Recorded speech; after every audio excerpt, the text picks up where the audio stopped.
impressionnant. C'est génial. Nous sommes particulièrement attachés à la préservation du patrimoine architectural. Nous avons beaucoup travaillé autour de l'histoire de Paris, notamment avec Paris 3D Saga. C'était très important pour nous aussi de travailler avec la Monnaie de Paris, car c'est la plus ancienne usine de Paris, la première usine de Paris, et c'est aussi la seule manufacture intramuros de Paris qui tourne encore à l'heure actuelle. Dassault Systèmes et la Monnaie de Paris se sont associés pour créer une maquette de la Monnaie de Paris telle qu'elle sera après la fin des travaux. Étant des spécialistes de la réalité virtuelle, on a voulu offrir au grand public un moyen de consommer cette réalité virtuelle. Aujourd'hui, il existe des dispositifs qui ne sont pas disponibles dans le grand public, mais il y a aussi l'arrivée des casques de réalité virtuelle. Donc le plus célèbre et celui qui fait le plus parler de lui en ce moment, c'est l'Oculus Rift.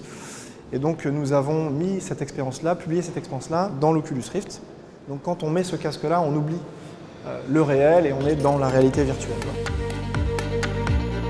Waouh! C'est assez fou, vraiment la vision en 360 degrés. Alors là, je passe sous un petit arche, j'arrive dans une cour intérieure et c'est magnifique.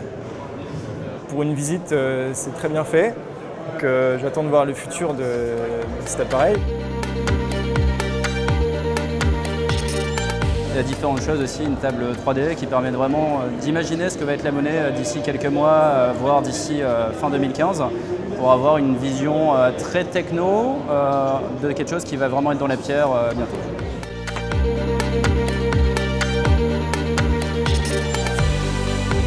L'expérience est intéressante. C'est la première fois que je vis une expérience pareille. C'est une autre manière de visiter la monnaie. On voit le lieu partout et on fait totalement abstraction de l'environnement réel.